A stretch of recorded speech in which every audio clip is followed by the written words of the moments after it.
Vous suivez toujours la remise des prix des académiques honoris causa en collaboration avec Carta Academica et le quotidien Le Soir. Vincent Engel est toujours avec nous. Vincent va toujours très bien. Je vais toujours très Vous bien. êtes satisfait de ces 6 lauréats qu'on a pu présenter depuis le début de la soirée? Merci à vous de vous y intéresser. C'est important de mettre leur travail à l'honneur. Et c'est en Ukraine que prendra fin notre voyage. Voyage pour la paix, on peut le nommer ainsi, puisque cette année, le thème de ces académiques honoris causa n'est autre que la résolution de conflits. C'est difficile pour les académiques de s'exprimer sur un conflit en cours, un conflit aussi récent. On rappelle qu'il a démarré pour la deuxième fois, disons, le 24 février. Mais pour certains, disons que le parcours, la vie ou la carrière est elle-même un exemple de réconciliation. C'est le cas de Boris Kersonsky. Il est honoré aujourd'hui pour son œuvre poétique qui vise à bâtir des ponts culturels entre la Russie et l'Ukraine.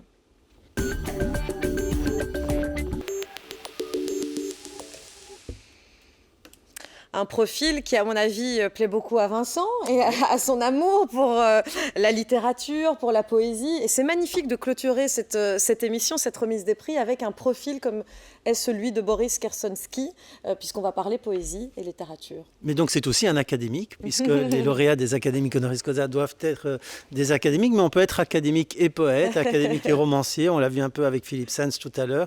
Et dans son cas, on est vraiment là, c'est vraiment son action en tant que poète plus que psychologue qui est reconnu ici.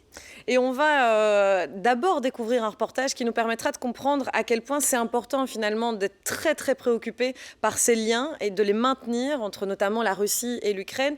Voyez ce reportage réalisé par Paul Loncin, le lien est fragile, on le verra. La plaque de la rue Moscou déboulonnée à Kiev. À Kharkiv, dans l'est du pays, c'est la rue Pouchkine, en l'hommage au dramaturge russe qui change de nom. Назви вони асоціюються з певним народом, з певною країною. Що робить ця країна та народ, які являються носіями цієї мови і цих назв, то ми всі бачимо, що вони роблять, тому все російське геть. Pour beaucoup en Ukraine, la culture russe, pourtant omniprésente, n'est plus la bienvenue. Autre exemple, le musée Mikhaïli Bulgakov pourrait fermer ses portes. L'Union des écrivains d'Ukraine accuse l'auteur russe du XXe siècle d'être impérialiste et ukrainophobe. Колір війни, він чорно-білий, абсолютно все зрозуміло. І коли кажуть, все не так просто, починають люди нервувати. Але насправді, що стосується мистецтва, літератури, там дуже важливі відтінки. І в романі «Біла гвардія» багато таких відтінків, які сьогодні люди не хочуть бачити. Le Parlement ukrainien a même voté une loi pour restreindre la musique russe dans l'espace public. Pourtant, la culture et la langue russe font partie intégrante de la société ukrainienne. On peut comprendre effectivement le malaise de ceux qui sont partagés entre deux cultures et qui, pour le moment, au vu des circonstances, vont effectivement peut-être privilégier une par respect pour le nombre de morts de leur pays causés par les soldats russes. Et plus tard, dans un avenir inconnu, beaucoup pensent que la culture participera à la réconciliation nécessaire entre les peuples. La culture participera de manière inévitable au rapprochement, à l'enrichissement des liens après. Mais bon sang que ça aille plus vite, parce que là, pour le moment, les Ukrainiens payent le prix fort pour faire valoir cette liberté, parce que culture, ça ne va pas sans liberté. En attendant, l'Ukraine continue de se battre pour sa liberté et à vivre au rythme des bombardements quotidiens. La culture russe qui ne serait plus la bienvenue en Ukraine, voilà qui est tout à fait dramatique. Anne Délysée, bonsoir. Bonsoir. Alors, on vous a souvent reçu sur LN24 depuis le début de ce conflit en Ukraine le 24 février. Je rappelle que vous êtes spécialiste de la Russie, vous êtes responsable du service d'études de l'espace post-soviétique à l'UMONS et on vous a souvent entendu précisément sur l'importance de ce lien et de maintenir, de le préserver entre Ukrainiens et Russes. Ce qu'on voit ici, c'est tout l'inverse. C'est tout l'inverse et ce qui me frappe, c'est que c'est aussi nier une partie de l'identité de l'Ukraine, puisqu'il y a des russophones d'Ukraine qui ne se considèrent absolument pas membres citoyens de la Fédération de Russie. Et je pense que l'Ukraine, elle doit résoudre cette problématique fondamentale de quoi faire avec ces minorités. Il y a quand même une minorité de minimum 17-18% de russophones d'Ukraine, plus des Hongrois, des Roumains, des Moldaves, etc. C'est une question fondamentale à résoudre. Vous avez aidé Carta Academica à identifier identifier précisément un académique qui puisse être honoré quelque part. Alors peut-être pas pour son militantisme, mais c'est là tout l'intérêt de ce profil de Boris Kersonski, qui est, faut-il le rappeler, quand même l'un des plus grands poètes d'Ukraine, dit-on. Moi, je ne le connais pas personnellement et je ne connaissais pas son travail, parce qu'il est modéré dans sa façon de faire naître ce lien entre la Russie et l'Ukraine. Comment est-ce que vous le présenteriez, vous ? Oh, comme un homme multiple, justement, un homme multiple et un homme pont. Qui par sa personnalité même est l'homme de la modération, parce qu'il montre que ce qui peut paraître à première vue irréconciliable peut être réconcilié dans quelque chose d'harmonieux. Il est ukrainien, mais russophone d'Ukraine. Il écrit de la poésie en russe et en ukrainien maintenant, pour montrer que ça continue à être un des piliers de l'identité ukrainienne. C'est un homme de science, mais c'est un homme de lettres également. Il a des origines juives, et il est orthodoxe pratiquant. Il est odessite de corps et d'âme, mais c'est un esprit universel qui est pour l'Europe. Donc oui, rien que par sa personnalité, il montre que l'on peut éviter les extrêmes, et tout dans son engagement citoyen, dans sa carrière de psychiatre, de psychologue, vise à éviter, à dénoncer les extrémismes et à réconcilier les conflits. Par exemple, en URSS, il a récolté des preuves de répression psychiatrique, par exemple. Il a été ensuite député au conseil municipal d'Odessa, mais dans l'opposition. Et depuis 2014, il dénonce le radicalisme de part et d'autre, ce qui lui vaut d'être vilipendé par les deux camps, ce qui lui a valu un attentat qui a visé l'appartement dans lequel il aurait dû se trouver en 2015. Oui, et c'est vraiment sa modération aussi parfois qui est visée, où on attend d'un profil, d'une personnalité comme lui, qu'il prenne parti en période de conflit, et lui-même évoque cette ambivalence concernant et par rapport à la culture russe. Il est interviewé par Paul Loncin. Russian culture became a weapon against Ukraine, and Putin always says he defends Russian culture. Actually, he destroyed it. And now I say, okay, I don't know what is Russian culture. Don't ask me if I like it. Ask me if I like Tolstoy, I would say yes. Communist poetry, not at all. So that is my opinion. I know Ukrainian culture. I know Russian culture. Actually, if you ask me to say by heart some poetry, I know by heart more Russian poems. I don't know how it will be when I return. I am not sure that I would like to publish in Ukraine my Russian poetry. Et il faut mettre en valeur toute la poésie même de cette réponse. Ne me demandez pas si j'aime la culture russe, ne me demandez pas si je suis pro-culture russe, demandez-moi si j'aime Tolstoï et je vous répondrai oui. Françoise Tulkens, c'est magnifique ce que nous dit Boris Kersonski. C'est magnifique, parce qu'il y a toujours comme ça des visions tellement binaires des choses. Ouais. On est pour, on est contre, c'est blanc, c'est noir. Alors certains croient que le droit c'est comme ça, mais le droit n'est pas comme ça. Heureusement, c'est beaucoup plus complexe, et je trouve que de trouver une voie... Je ne vais pas dire du milieu parce que ça donne l'impression alors d'une sorte d'eau tiède. C'est pas ça du tout. La modération, c'est pas l'eau tiède. La modération, c'est écouter les points de vue des uns et des autres, mais vraiment non seulement les écouter, mais les entendre et en faire quelque chose. Et à partir de là, construire, je dirais, un destin commun. Et pourtant, quand on parle de résolution de conflits, on évoque très souvent des personnalités assez clivantes, qui sont pour, qui sont contre, qui se sont battues. D'ailleurs, on évoque toujours ce terme, se battre, lutter pour ses droits. Et ici, on est dans la poésie, on est dans la modération et on est dans la relation humaine. Voilà, et ça, c'est ce qui nous apprend. Et c'est ce qui rend les choses, je trouve, à la fois humaines, vraies, justes, et peut-être avec un espoir d'avenir.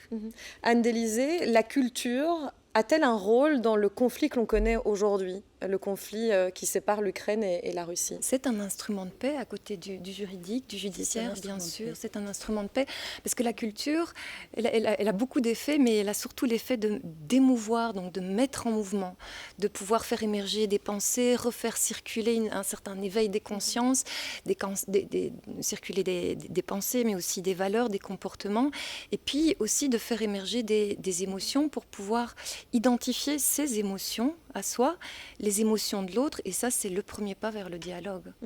Ce qui est intéressant de terminer par ce volet, Vincent Engel, c'est précisément de rappeler que finalement, les académiques n'interviennent pas pendant le conflit, ou en tous les cas pas à ses débuts.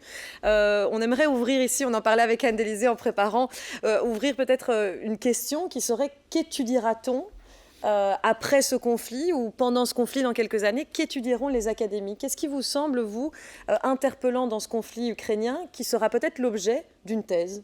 Moi, je pense que ce que les académiques diront de ce conflit, c'est ce que tous les académiques et tous les gens sensés ont dit de tous les conflits 20 ans plus tard, c'est que ça n'a servi à rien, qu'il n'y avait aucune raison d'engager ce conflit, qu'il n'y avait aucune raison de massacrer des milliers de personnes et qu'on aurait dû faire l'économie de ce conflit.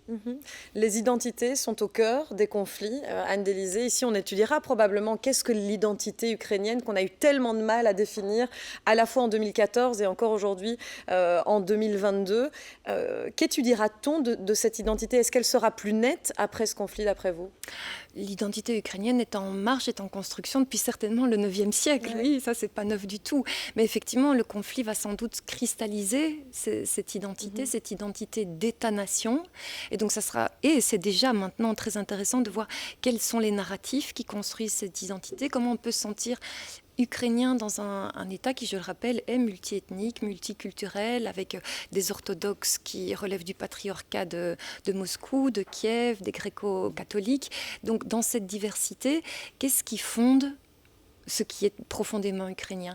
Et donc, à partir de là, on peut mieux déterminer l'autre. Qu'est-ce qui est l'autre par rapport à moi? Et ça aussi, c'est un ferment de paix. Et il est vrai que parfois, un conflit nous permet à la fois de créer et de cristalliser notre identité, mais dans l'opposition. Que nous ont enseigné les résolutions de conflits, en fait, Françoise Tulkens, ici, pour sortir de la guerre en Ukraine? Qu'est-ce qu'on devra étudier d'après vous? Est-ce que vous êtes d'accord avec cette idée des identités? Est-ce que ce sera plutôt la modération qui sera étudiée, la diplomatie? Est-ce qu'on étudiera les limites de l'Europe? Je comprends ce que vous dites, que la situation maintenant en Ukraine pourrait, au fond, sceller ou en tout cas permettre de développer une identité, mais qui est une identité plurielle, comme vous l'avez dit. Oui. Et ça, c'est vraiment important. Ce n'est pas le retour à une identité fermée, étroite. Ça, je peux comprendre. Mais avant, je dirais d'avoir cet élément-là, il faudrait quand même aussi assumer le fait que ce sont des vies brisées après une guerre. Et on le voit aujourd'hui, ce sont des vies brisées, ce sont des familles déchirées, ce sont des enfants qui traîneront des traumatismes pendant des générations. Il ne faut pas croire que tout ça va se terminer avec un accord de paix, qu'après ça, tout ira très bien. Pas du tout. Mais ça, c'est le cas pour tous les conflits. Ça n'est pas singulier ici, on le voit devant nous. Au conflit ukrainien. Non, mais on le voit devant nous. Et donc, au plus on voit ce conflit qui avance, au plus on le sait, et ça, les scientifiques le savent, les académiques le savent, qu'il y aura des générations sacrifiées, des générations brisées, des enfants qui seront... alors, qu'est-ce qu'on construit avec ça? Rien du tout. Donc maintenant, il ne faut pas s'étonner que dans 10 ou 15 ans, eh bien, c'est un peuple un peuple et puis des gens, des personnes. Mais on évoquait les conflits insolubles précédemment avec un chercheur qui précisément a mis la psychologie quelque part au service de la résolution des conflits. Daniel Bartel, est-ce qu'ici, d'après vous, on voit déjà les prémices d'un conflit insoluble? Mais insoluble, non. On a dit tout à l'heure, il n'y a pas de conflit insoluble. S'il y a des conflits insolubles, alors je dirais que c'est... Alors voilà, on s'arrête, on ferme nos papiers et on pleure. Il n'y a pas de conflit insoluble. Il y a des conflits dont la solution dépend de tellement d'éléments qui parfois me paraissent mais insensés, qu'on n'arrive pas à un accord sur telle ou telle chose. Quand je vois les politiques qui se chamaillent, disons-le franchement, ou bien qui n'arrivent pas à se mettre d'accord, mais c'est insensé au regard de l'urgence aussi. Regarde de l'urgence. C'est indécent. C'est indécent. Oui. Ben voilà, c'est le mot, Vincent. C'est vraiment indécent par rapport au drame de ce qui se passe. Et là, de nouveau, on voit ce fossé entre des gens qui discutent autour d'une table et puis des enfants qui meurent, des familles. Enfin, c'est épouvantable ce qui se passe. Et maintenant, on le voit par rapport à l'Ukraine. On le voit tous les jours. Et il faut résister à la tentation. Est-ce que le droit international sera réétudié, d'après vous, après ce conflit, ou est-ce que finalement on l'a utilisé comme on a utilisé le droit international pour tout autre conflit et pas de façon différente? Non, je crois que le droit international devra certainement se remettre en question. Oui, se remettre en question, certainement. Certainement, certainement, à travers la question de la paix. Parce que vous parlez du droit international, mais quand on voit les Nations Unies sont nées en 1945 avec cette charte qui dit quoi? Eh bien qu'il faut maintenant construire la paix. On disait ça en 1945 et c'était l'objectif des Nations Unies, vous vous rendez compte? C'est vrai. Et alors là, aujourd'hui, cet objectif des Nations Unies en 1945, il vole en éclats. Alors comment allons-nous reconstruire la paix? À l'aide de toutes les forces vives et du droit aussi, bien entendu. Et je crois que le droit international va devoir évoluer, va devoir changer, ça c'est certain. Et comment construire la paix? C'est aussi en nommant, en honorant ces hommes et ces femmes qui quotidiennement travaillent académiquement, puisque c'est le point de ces académiques honoris causa, d'honorer les académiques qui se mettent eux au service du bien commun, de la paix, de la construction de la paix, et dur labeur effectivement. Tout de suite accueillons toute l'équipe de Carta Academica, avec qui Hélène 24 collabore déjà depuis 2 ans pour remettre ces prix, ces académiques honoris causa.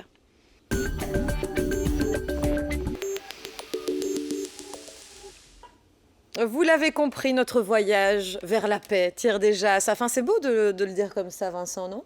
Si ça sous-entend qu'on est arrivé à la paix, oui. On termine le premier voyage, mais disons que les processus de résolution de conflits, vous l'avez compris à travers cette émission, ça reste très compliqué, mais c'est un sujet important. La remise des académiques honoris causa tire à sa fin. C'était la 3e édition, mais c'est la 2e avec Hélène 24 et on était très très heureux. Vincent Engel, satisfait de cette belle émission? Oui, alors je tiens à remercier à la fois le soir et Hélène 24 parce que je pense qu'on a réussi à faire quelque chose d'original qui remplit les missions de Carta Academica, qui est de toucher le plus grand public possible. Et à travers cette émission, je pense qu'on réussit vraiment à toucher ce public. Un tout au grand merci à toute l'équipe. Et merci aux téléspectateurs qui nous suivaient toute la soirée pour découvrir ces 7 lauréats. Un petit nouveau cette année avec nous, c'était Yves Moreau. Comment ça va, Yves? Très bien. Parler comme ça de 7 personnes, 7 lauréats, y compris des collectifs, puisque le GIEC fait partie des lauréats, c'est hyper important. On est très très heureux. Qu'est-ce que vous souhaitez, vous, souligner ce soir? Alors, pour moi, la mission première de Carta, c'est l'engagement des académiques dans le débat de société. Et à l'intérieur de l'université, c'est toujours une question qui fait débat, parce que, évidemment, intervenir sur la base de l'expertise pure, ça ne pose pas question, mais le rôle de l'académique en tant qu'intellectuel qui prend position dans la société, ça, c'est une question beaucoup plus difficile. Et de pouvoir présenter des personnes qui ont réellement pris cet engagement et l'impact très significatif que ces gens-là peuvent avoir, pour moi, ça c'est vraiment essentiel et ça montre cet exemple qui montre ce que les académiques peuvent faire et qui peut montrer à nos collègues que réellement il y a cette possibilité de s'engager et d'avoir de l'impact et de le faire d'une manière qui est compatible avec notre fonctionnement académique. Et de le faire d'une manière parfois singulière aussi, si on peut les citer, Ilham Tohti, Daniel Bartal, Irma Nimatou, Janet Smiley, Philippe Sands, le collectif du GIEC ou encore Boris Kersonski. On l'a vu à travers ces 2 heures d'émission, ils sont tous différents et pourtant tous luttent pour le bien commun. Olivier Servet, c'était vraiment un très très beau panel cette année une nouvelle fois. Oui, c'était un magnifique panel et je pense chaque fois on a des personnalités qui sont vraiment inscrites dans un engagement sur la longue durée en fait et dans une société où peut-être parfois ça file à l'instant des réseaux sociaux, pouvoir avoir des personnes qui montrent qu'aujourd'hui c'est possible d'avoir cet engagement long terme en fait et qu'avec cet engagement ils infléchissent réellement des questions de société. Il y a un enjeu majeur. Je crois que le temps de l'académique n'est pas le temps de la société, en tout cas de tous les éléments de la société. Et donc avoir cette longue durée engagée, pour moi, c'est vraiment capital. Et longue durée, on se disait même, il faudrait presque 1 heure par lauréat, tant il y a de choses à dire. Alors, l'un des membres de Carta Academica qui a beaucoup œuvré à cette cérémonie, cette émission, c'est Amaury Dehaut, qu'on n'avait pas vu l'année dernière en studio, mais qui vient en studio cette année avec nous. Que souhaitez-vous honorer ce soir? Moi, je voudrais honorer la diversité des profils. Finalement, on est passé de l'anthropologie sociale à l'économie, à des climatologues et puis aux soins de santé. Et donc, je pense que quand on avait pris conflit, si on avait dit qu'on honorait quelqu'un qui travaillait dans le secteur de la santé, on n'aurait pas forcément cru au départ. Et donc, je trouve que c'est important de souligner finalement que pour résoudre un conflit, l'interdisciplinarité, la discussion de toutes les disciplines est importante, justement, la collaboration entre académiques de différents champs pour se compléter et pour apporter une réponse globale à un conflit qui est souvent global. Une dernière membre de Carta Academica qu'on aurait envie d'entendre pour cette conclusion, Leïla Belkir, effectivement, les soins de santé, on ne les avait pas abordés, je crois, l'année dernière pour la liberté d'expression. Voilà qui montre effectivement toute l'importance de la pluridisciplinarité. Oui, moi, c'est quelque chose qui m'est cher, justement, et c'est ce que j'aime aussi dans Carta, c'est l'interdisciplinarité. Dans mon métier en tant que tel, comme infectiologue, on interagit tout le temps avec d'autres spécialités médicales, d'autres médecins. Et ici, voilà, je trouvais que c'était très riche aussi de montrer toutes ces personnes qui œuvrent pour un monde meilleur et justement en essayant de travailler sur divers aspects de la société. Donc, et ça donne presque envie à certains professeurs d'aller se greffer à Carta Academica, Anne-Délisée. Pourquoi pas? Oui, très volontiers. Ce qui m'a particulièrement frappée, c'est ce qui est en filigrane, en transdisciplinarité parmi tous les lauréats et les disciplines présentées, c'est le respect de l'altérité, le respect de l'autre et le respect de l'environnement comme autre, en fait, aussi à intégrer après dans... Françoise Tulkens qui prend beaucoup de notes là depuis 2 heures. Le mot de la fin, c'est à vous, invité d'honneur pour les 2 heures d'émission. Vous avez vu tous les lauréats, vous les avez tous découverts et on a profité de votre regard bienveillant pour chacun d'entre eux. Écoutez, moi, j'étais ravie d'être ici, franchement impressionnée. Maintenant, je vois Carta Academica en chair et en os. Et là, c'est quand même un grand bonheur. Ils ne sont pas tous là encore. Hein. Non, mais c'est vraiment important parce que vous avez dit, c'est que pour moi, le plus important, c'est que les académiques doivent s'engager dans le monde, doivent s'engager dans la société. Ça, pour moi, c'est essentiel. Et on le voit ici en action. On le voit en action, donc je trouve que cet élément-là est vraiment... Enfin, pour moi, ça m'a énormément touchée. Et c'est un message qu'il faut donner à tous les gens, hommes et femmes, qui s'engagent dans la voie quand même difficile de la recherche scientifique, de l'enseignement, de l'université. Eh bien, ça a du sens s'il y a un impact sur la société, qu'on accepte cet engagement social. Donc ça, pour moi, c'est vraiment important. Et ce n'est pas toujours le cas. Et dans le thème qu'on a choisi aujourd'hui, les conflits, ça, je trouve magnifique, parce que c'est vrai que nous sommes entourés de conflits de tous côtés. Et alors, ce que j'ai vraiment aimé ici, c'est qu'on a une approche quand même très subtile de la notion de conflit. Pas une approche butée dans laquelle il y a blanc, il y a noir, il y a le vrai, il y a le faux, il y a les ennemis et les amis. Non, ici, on a bien déconstruit cette notion de conflit. Et il est vrai qu'on a vu qu'il y avait de la psychologie, de la poésie aussi dans la résolution de conflits. Exactement, qu'il y avait de la psychologie. Et on a terminé par la poésie. Et ça, je trouve vraiment magnifique. Parce que c'est vrai qu'il y a quelqu'un qui l'a dit, mais c'est vous qui l'avez dit. À un moment donné, tout se passe quand même dans l'imaginaire et dans la tête. Et c'est comme ça que la paix viendra. La paix viendra si on ôte la guerre de notre esprit. Donc, des conflits vers la paix. Et ça, c'est le sens de cet après-midi. C'était le thème de... Oui, vous dites cet après-midi parce que c'est une émission préenregistrée, mais ce soir, on est bien avec tous les téléspectateurs de LN24 pour cette soirée de remise des académiques honoris causa. Merci beaucoup à tout Carta Academica. Merci au soir aussi pour cette belle collaboration et merci à toutes les équipes de LN24 qui ont rendu cette émission possible. C'est très, très, très agréable d'être avec vous tous et c'est très agréable de parler de ces hommes, de ces femmes, de ces académiques qui se mettent au service du bien commun et qui luttent à leur façon pour résoudre des conflits au quotidien. On se revoit l'année prochaine? Oui. Peut-être. Allez, très belle soirée sur LN24.